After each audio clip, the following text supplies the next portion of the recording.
Halloween safety and emotional support for kids.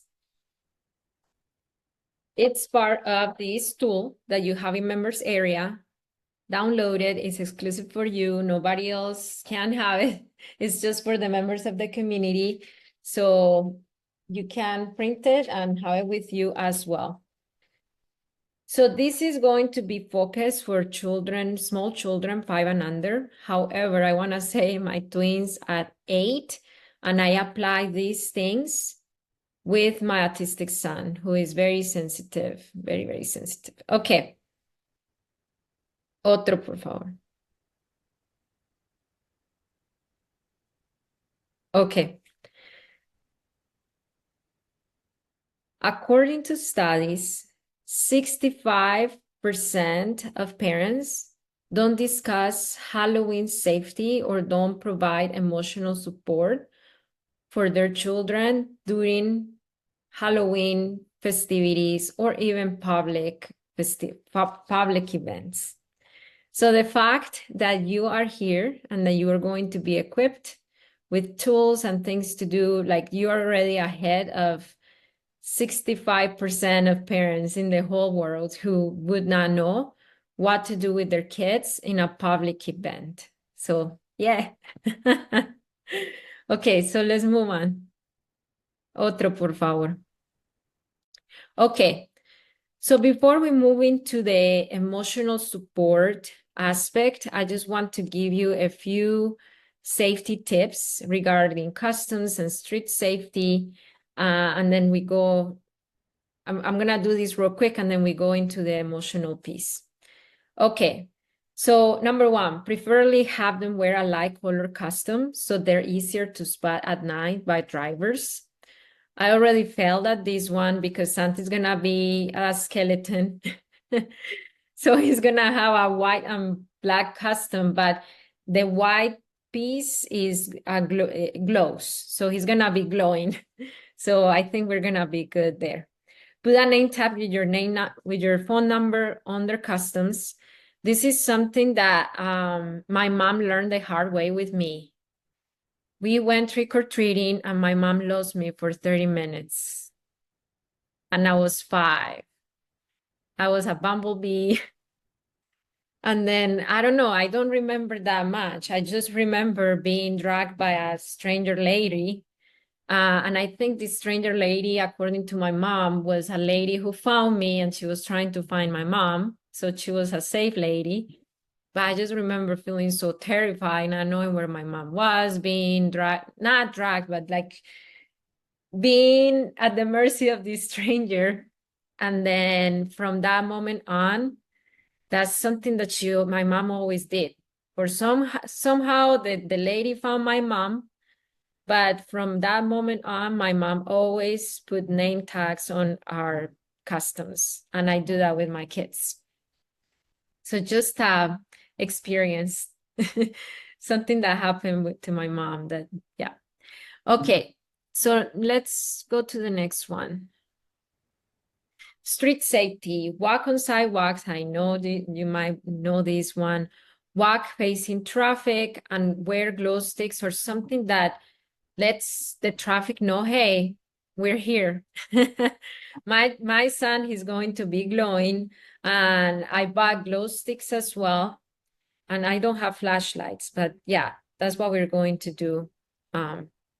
Next one, please. Otra. Okay.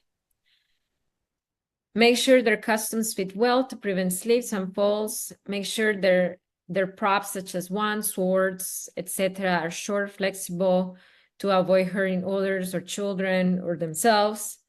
And of course, I think we all do this, telling them and teaching them the importance of the stranger danger and walking besides the caregiver.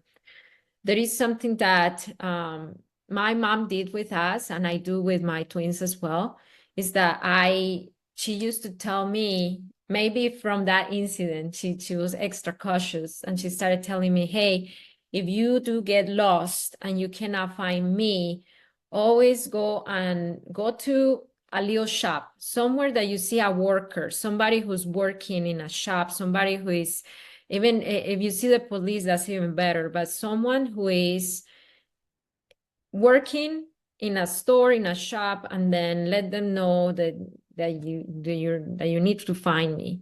So that's something that I tell my twins. Don't just go to any random person, like enter a shop or enter, or if you see a police officer, that, go to them right away.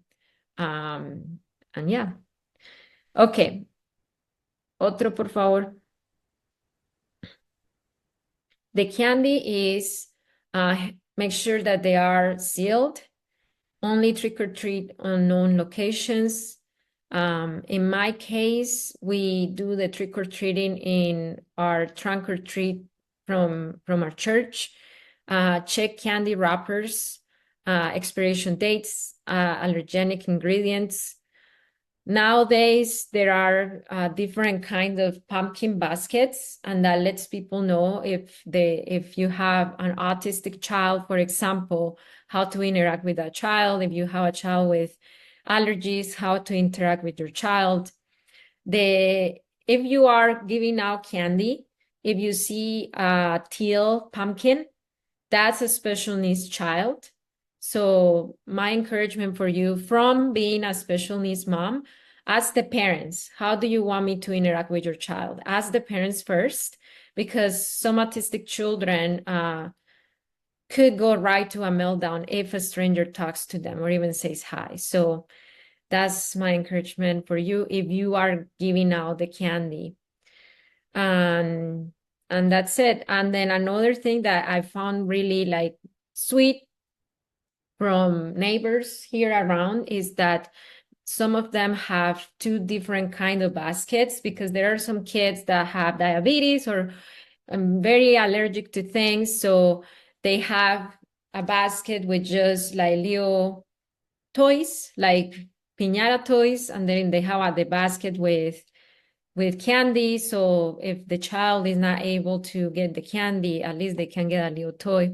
But that's up to you. But I think that's a very, very special touch that I've seen in my neighbors. If you want to consider that, if you're giving out candy so everybody feels safe and welcome. Okay. The candy itself, avoid hard candy, keep track on how much candy they collected. And then keep them in a supervised place, set limits regarding candy consumption, depending on the age as well. For example, my twins, they know how to manage their consumption. So the limit for us is that we keep the basket in the pantry, not in your bedroom, in the pantry. And I have them regulate their own intake now. But when they were smaller, I kind of put out the amount that I felt comfortable with every day of what they could have in their bellies every day. So yeah, that's what I did. Okay, next one. So let's enter to the emotional support piece. And this is where I wanted to get. It doesn't only apply for Halloween festivities, but basically for any public outing where they're going to see a lot of lights, public places, crowded, noises. So Disneyland, Legoland, all those things. But let's focus on the Halloween festivities, because that's the next thing that's gonna happen for us parents. Okay, so there is one thing that I do before we enter that festivity, or before we go into that experience, and is making the unknown known. Making the unknown known. My son Santi, he is very sensitive, and I know that developmentally children under 6 years old have a little blur of what's reality and what's fantasy. So much so that they believe in Santa, they believe in the tooth fairy, etc. So a little child may see a Dracula walking by on the street and they might think he's Dracula. They might see a scary costume and they're going to believe it, or a haunted house and they're going to believe it. The same thing when you go to Disneyland and they see Mickey Mouse and they see Cinderella and all those characters, they will believe it if we tell them it's true. Okay? One tip or one golden nugget about brain development. There are some parents sometimes that come in coaching and say, hey, my 5-year-old is lying a lot. What do I do? How do I correct this?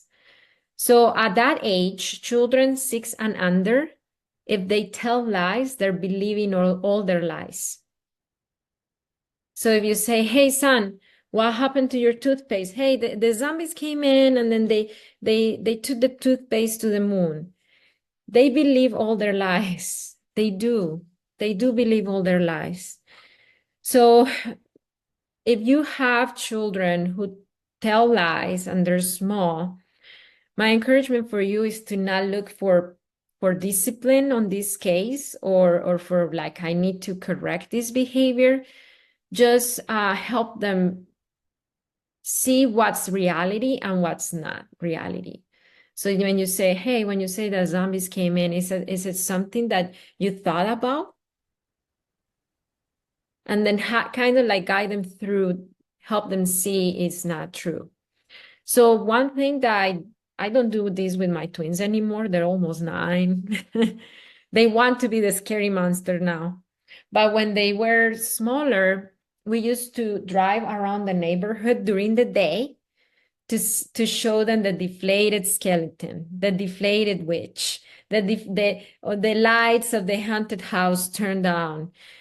Why? Because that helps them make the unknown known.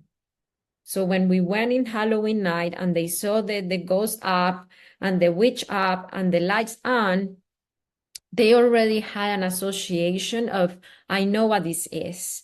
And that reduces anxiety for sure. Okay. Otro, por favor.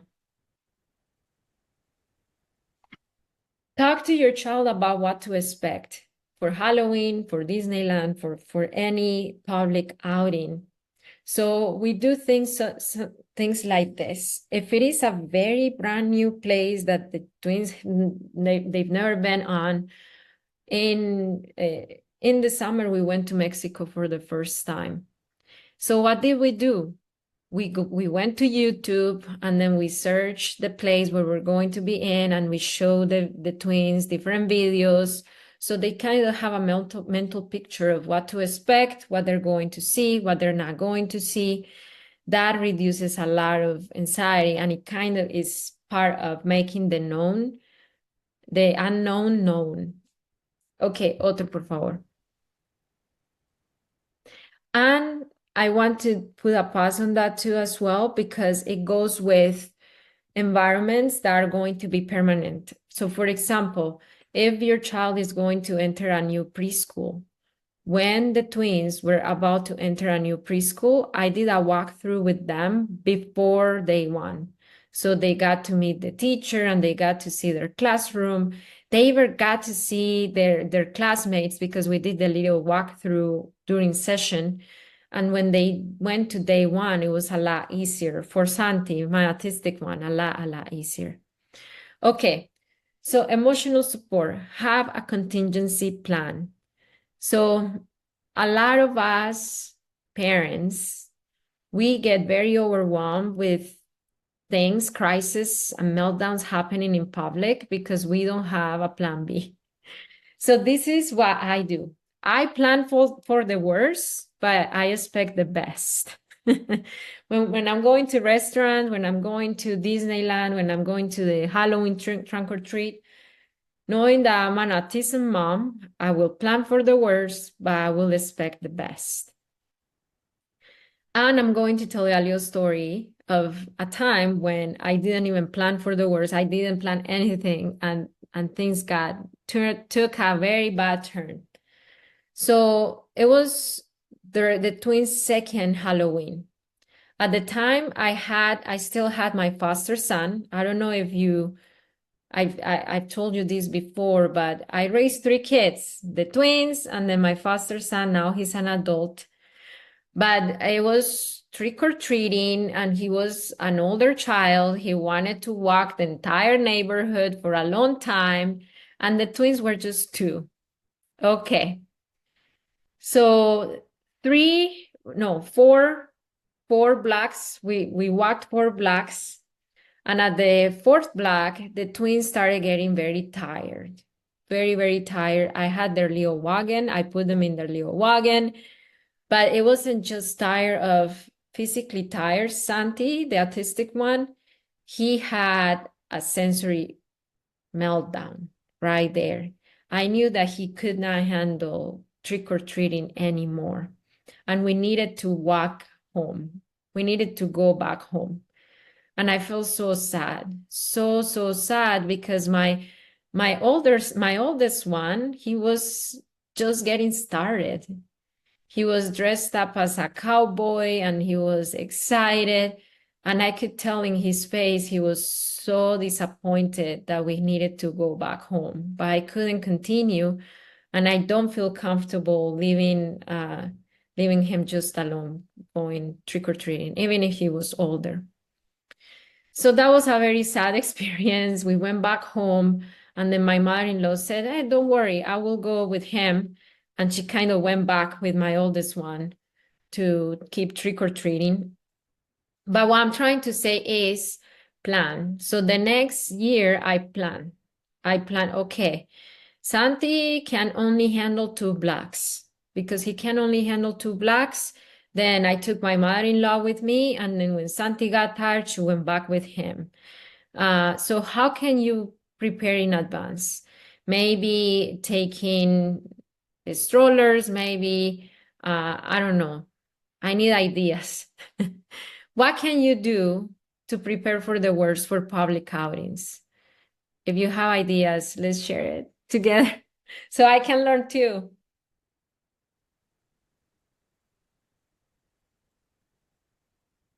Emily, I'm very curious, what would you do in your country? And I don't even know if you celebrate Halloween, but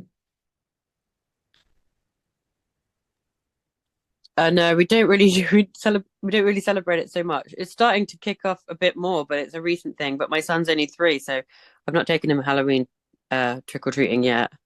okay, so for public outings, Yep. do you have any ideas on how to prepare to maybe reduce meltdowns or to like Okay, so we always like if we go to a restaurant, we'll always make sure we have like various toys so that he's got like things to do. We realized he's quite sensitive to like noisy restaurants, so we we need to remember to take the noise cancelling his earphones because we bought them for music, like for so that he for listening to loud music if we went ever to see music. But we realized actually that he's got quite sensitive to busy environments like restaurants or even what do you call them, supermarkets. He gets wild. He just kind of goes mad and starts running around. So I wondered if um something like that may help him in those situations. Mhm. um I always make sure I've got snacks and water and just things like that that could Mhm. help the situation. Yeah, I get it. With my twins, I learned the hard way that the timing a day I went to grocery stores and restaurants really matter. If I went very close to their nap time, it was always a recipe for disaster. Or with Yeah. with Santi, he can only handle one thing at a time. Um, Even now, as an 8-year-old autistic child, my sister-in-law, it was her birthday, and then she invited us for pottery, and then from pottery she invited us to a restaurant to finish up there. And we say, okay, we need to choose one of the two. I'm sorry. So we went to the pottery and then came back home because we know for sure Santi cannot handle two different The outings. outings. Yes, yeah. That makes a lot of sense. I've also read about like because they like I haven't tried this yet, although I do want to try. because movement's regulating, like to go to like maybe the park like 15 minutes before, or well, not well, like half an hour before for 15 minutes, so that they're more regulated when they go into the restaurant. Mm-hmm. Depending on their needs, if they have sensory, Yeah, of course. Yeah. sensory seekers, if they are, how you say, your child is wild, that might show them up. But if they're sensory avoiders, like my Yeah, son, it'd be different. yeah, he's a sensory avoider. The park is gonna drain him, and I will have to choose between going to the park or going to the restaurant. Yeah, Yeah. that's why the use process is so magical, because it helps us customize our parenting to our children's needs. Okay, so ¿hay otro más? Are there more slides? Okay, so now this is about when they are scared, when they are anxious, when they're overwhelmed. Okay, have you ever heard very well-willing parents telling their kids, "Don't be scared. Don't be sad, don't be scared. It's just a fake witch." So don't be scared, don't be sad, don't feel this. That's what they are receiving. That's the message the kids are receiving. It's not okay to feel this. So the way that I do emotional processing once the crisis is there is that I remind them of safety. Basically, because that's what they're feeling at that moment. They're not feeling safe. Even if it is safe, safety is always a perceived thing. Or safety is always a perceived notion. Okay? If I don't feel safe, then it is not safe, even if the environment is safe. Okay? So I tell them they're safe. I tell them, I know I that scared you. I get it. That scared you. You're safe. Let's go somewhere else. I would change the environment, and then I console them. So that's what I do if there is crisis. Otro? Are there more? Okay. If your child has seemed fearful leading up to Halloween, you might want to stop trick-or-treating altogether. So, and I want to say this for other things as well. A lot of the times, as neurodivergent parents feel that we need to keep up with what the other parents do, and if we don't, then we're not providing our children with the experiences they deserve. But my encouragement is to learn your child's threshold. If that very common thing that other parents do with their kids is outside of your child's threshold, then it's okay not to do it. Not to do it. If other kids are comfortable with the Santa picture, but you know that your child will flip out on Santa's lap, then read your child. Read your child. They tell you what they need. Our children tell us all the time what they need. It's just, we just need to be open and sensitive to read them and dig beneath it. That's why the prompt of this week was get curious, not furious. Because when we are not curious, we are very stuck on our judgment or on our expectation and or our evaluation. You're too old, you're old enough for this. I already cut the banana this way and you want to cut it this other way. Like, come on, you don't give me such a hard time. So when we get curious, that's the gateway for us to be closer to find the needs, the feelings, what they are really going through inside of them. And sometimes we are humans and we feel ourselves getting feeling rage and a lot of emotions. My encouragement for you is to not use this mantra to gaslight yourself.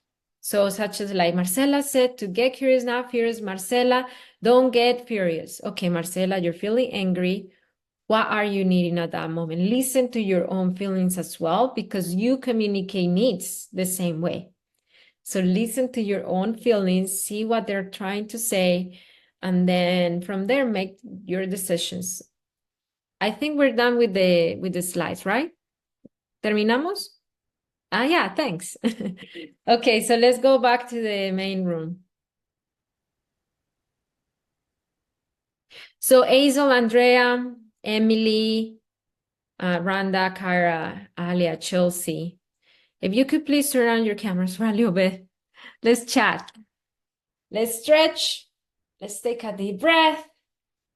Again, the Halloween safety and emotional support for kids. The same slides that you saw in the presentation, they're here. Download them, have them close to you. This is Santi. I don't think I ever showed my twins, but this is him. He's now almost 9. So here he was so cute. He has autism, ADHD, and he's an amazing, bright boy. And he's the reason why I'm a parenting coach, to be honest.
Instant calm.